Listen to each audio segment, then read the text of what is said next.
next natin is G. Ang G naman, tataas ka lang sa F sharp. This is F. Okay? Ganito mangyayari. 1, 2, 3. Pero iikot ka ng C sa C. Tatlo. 1, 2, 3. Ikot. 1, 2. Taas. G. So, lalaktawan yung F. Tataasan. Oo, tataasan. Tataas ka sa F. Pag mo lang pipindutin yung F. Tataas ka na ng F. Tapos Then, pabalik pagbalik ka na din. Sa E ka na diretso.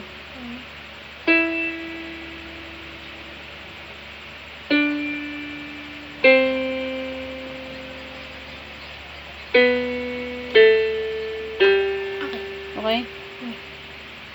Ang ginawa ko, pagbalik mo, diba, pindot, 2, 3, 4, ubos lahat ng fingers ko. Then, ito na iikot mo.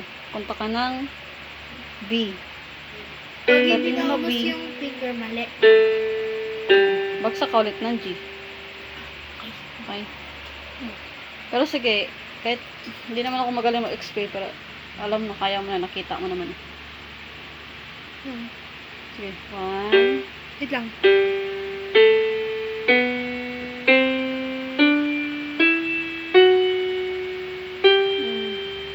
Balik.